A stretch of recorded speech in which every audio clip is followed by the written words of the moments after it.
በብዙ ሀገራት ዘንድ የተጠሉት ኢትዮጵያውያን ኡጋንዳ ከኢትዮጵያ ከሶማሊያና ከኤርትራ ወደ ሀገሯ ለሚመጡ አዳዲስ ስደተኞች መብት መስጠት ማቆሟ ተነግሯል።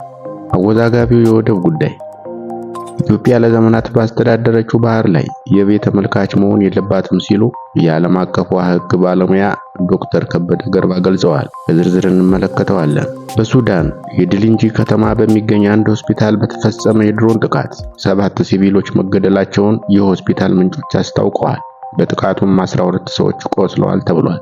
ትራምፕ በታይላንድና ካምቦዲያ ጉዳይ መግለጫ ሰጥተዋል። የአሜሪካው ፕሬዝዳንት ዶናልድ ትራምፕ ካምቦዲያ እና ታይላንድ ተኩስ አቁም ለማድረግ ከስምምነት መድረሳቸውን ገልጸዋል። ጤና ይስጥልኝ ክቡራንና ክቡራት የቻናሌ ቤተሰቦች፣ ለሰዓቱ ያስኳቸውን አጫጭር ዜናዎች እየቀርብ ያለው እስከ ፍጻሜው ድረስ እንድትከታተሉኝ በአክብሮት እየጠየቁ ለቻናሉ አዲስ ከሆናችሁ ሰብስክራይብ ማድረግ እንዳይረሳ። ወደ ዝርዝር ዜናዎች አለ። ኡጋንዳ ከኢትዮጵያ ከሶማሊያና ከኤርትራ ወደ ሀገሯ ለሚመጡ አዳዲስ ስደተኞች መብት መስጠት ማቆሟ ተነግሯል። ይህን ተከትሎ ሪፊውጂስ ኢንተርናሽናል የተሰኘው ዓለም አቀፍ የሰብአዊ መብት ተሟጋች ድርጅት ሀገሪቱ የስደተኛነትን መብት መስጠት ማቆሟ አሳሳቢ እርምጃ ነው ሲሉም አውግዘዋል።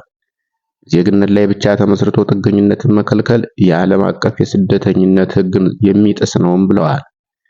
አዲሱ ገደብ እነዚህን ስደተኞች ሕጋዊ አጣብቂኝ ውስጥ በመክተት ለከፋ ብዝበዛና ጥቃት ይዳርጋቸዋልም ብሏል። ይህ ውሳኔ ኡጋንዳ ቀደም ሲል ስደተኞችን በመቀበል ያላት ኩሩ ልማድ የሚጻረር ነው ሲልም ገልጿል። ድርጅቱ ኡጋንዳ የደረሰባት ከፍተኛ የእርዳታ ቅነሳ የጥገኝነት ስርዓቷን ችግር ውስጥ መክተቱንም አምኗል። በተለይም ዩናይትድ ስቴትስ የጥገኝነት ጥያቄዎችን ወደ ኡጋንዳ ለመላክ ስምምነት ብትፈርምም የራሷን እርዳታ መቀነሷ ለችግሩ መባባስ ምክንያት መሆኑን ድርጅቱ አመልክቷል። ለዓመታት ኡጋንዳን ሲያሞግሱ የቆዩ ለጋሽ መንግስታት አሁን ቃላቸውን ለስደተኞችም ሆነ ለአስተናጋጅ ማህበረሰቦች በሚሰጡት ተጨባጭ ድጋፍ በማረጋገጥ ኡጋንዳ የገጠማትን የገንዘብ ችግር እንዲያቀሉ ጥሪ ማቅረቡን ተዘግቧል። ኡጋንዳ በአሁኑ ሰዓት በርካታ ኢትዮጵያ፣ ኤርትራና ሶማሊያ ስደተኞችን እያስተናገደች ትገኛለች። በርካታ ኢትዮጵያውያንም እዛው ኡጋንዳ መቀመጫቸውን አድርገዋል። ስደተኞች ኡጋንዳን አንድም ባላት መልካም የስደተኛ አቀባበል እንዲሁም ወደፊት ወደ ሌላ ሀገር ለመሸጋገር ይመርጧታል። ከአሁን በፊት ግን ሀገሪቱ ከኢትዮጵያ፣ ኤርትራና ሶማሊያ የሚሄዱ ስደተኞችን ላለመቀበል መብት ለመንፈግ እንደወሰነች ተነግሯል። አወዛጋቢው የወደብ ጉዳይ ኢትዮጵያ ለዘመናት ባስተዳደረችው ባህር ላይ የቤት ተመልካች መሆን የለባትም ሲሉ የዓለም አቀፍ ውሃ ሕግ ባለሙያ ዶክተር ከበደ ገርባ ገልጸዋል። ቀይ ባህር የህንድ ውቅያኖስንና ሜዲትራኒያን ባህርን በማገናኘት በተለይም በዓለም ዙሪያ ተፈላጊ የሆነው ነዳጅ ከመካከለኛው ምስራቅና ከባህረ ሰላጤው ሀገራት ለማጓጓዝ አጭር መንገድ በመሆኑ በዓለም ንግድና ፖለቲካ ላይ ወሳኝ ቦታ አለው ተብሏል። የዓለም አቀፍ ውሃ ሕግ ባለሙያ ከበደ ገርባ ዶክተር ቀይ ባህር በጥቂት ርቀት የተቀመጠችው ምድረ ቀደምቷ ኢትዮጵያ ለዘመናት ባስተዳደረችው ባህር የበይ ተመልካች ሆና ተቀምጣለችም ብለዋል። ራስ ደጃፍ የበይ ተመልካችነት በዚህ ተለዋዋጭ ዓለም ሁኔታ ብዙ የሚያራምድ አይደለም ሲሉም ተናግረዋል። የመደመር መንግስት የባህር በር ጥያቄን የብሔራዊ ጥቅም ጉዳይና የረጅም ጊዜ ስትራቴጂ አካል አድርጎ እንደሚመለከትም ገልጸዋል።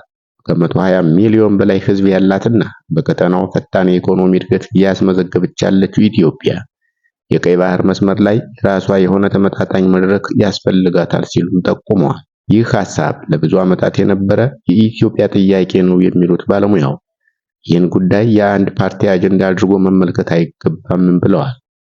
የሀገራችን ብሔራዊ ደህንነት በመሆኑም ሁሉም አካል መጠየቅ ይገባል ሲሉም አክለዋል። ኢትዮጵያ የባህር በር ባለቤት የነበረች በመሆኗ የባህር ላይ ታሪካዊ መብት እንዳላትና በዓለም አቀፍ ሕግም ጉዳይ በፍትሃዊነት እንደሚታይ አንስተዋል። የባህር በር ለኢትዮጵያ ወደ ቀደመ ገናናነት ለመመለስ የብሩህ ተስፋ ምልክትም ነው ሲሉ ገልጸዋል። በሱዳን የድልንጂ ከተማ በሚገኝ አንድ ሆስፒታል በተፈጸመ የድሮን ጥቃት 7 ሲቪሎች መገደላቸውን የሆስፒታሉ ምንጮች አስታውቀዋል። በጥቃቱ 12 ሰዎችም ቆስለዋል ተብሏል። የእስራኤል ጦር በደቡብ ሊባኖስ በኢራን ይደገፋል ያለው የሂዝቦላ አባላት ናቸው ያላቸውን 3 ታጣቂዎች መግደሉን አስታውቋል። ታጣቂዎቹ የሂዝቦላ የሽብር እንቅስቃሴ የሚውሉ መሰረተ ልማቶችን መልሰው ሊያደራጁ ነበርም ብሏል።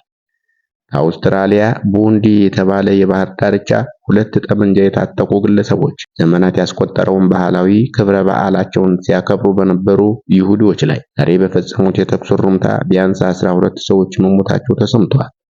ከጥቃት ፈጻሚዎቹ አንዱ በፖሊስ ሲገደል፣ ሁለተኛው ደግሞ ቆስሎ በቁጥጥር ስር ውሏል ተብሏል። የዩክሬኑ ፕሬዝዳንት ቮሎዶሚር ዘለንስኪ የአሜሪካው ፕሬዝዳንት ዶናልድ ትራምፕ ከሩሲያ ጋር የሚያካሂዱትን ጦርነት ለማስቆም በነደፉት የሰላም እቅድ ለመምከር ዛሬ በርሊን ገብተዋል ተብሏል። ትራምፕ በታይላንድ እና ካምቦዲያ ጉዳይ መግለጫ ሰጥተዋል። የአሜሪካው ፕሬዝዳንት ዶናልድ ትራምፕ ካምቦዲያ እና ታይላንድ ተኩስ አቁም ለማድረግ ከስምምነት ላይ መድረሳቸውንም አስታውቀዋል። ካምቦዲያ እና ታይላንድ በዚህ ሳምንት በድንበር አካባቢ በተቀሰቀሰ ግጭት ውጥረት ውስጥ መግባታቸው ቀጠናውን ስጋት ላይ ከቶት ቆይቷል።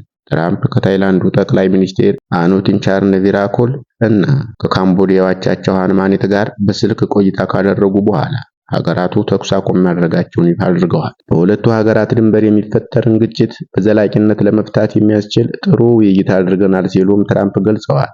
የማሌዥያን ስምምነት በማክበር ለተኩስ አቁም የመጡት ታይላንድ እና ካምቦዲያ ከሰሞኑ ለተቀሰቀሰው ግጭት አንዳቸውን ተጠያቂ ሲያደርጉ ተስተውሏል። የማሌዥያው አሳሪ ስምምነት ተፈጻሚ እንዲሆን ሁለቱም ሀገራት ቁርጠኛ መሆናቸውን ትራምፕ ቢናገሩ ወደፊት ውጤታማ ይሆናል ወይ የሚለው አጠያቂ ነገር ሆኗል።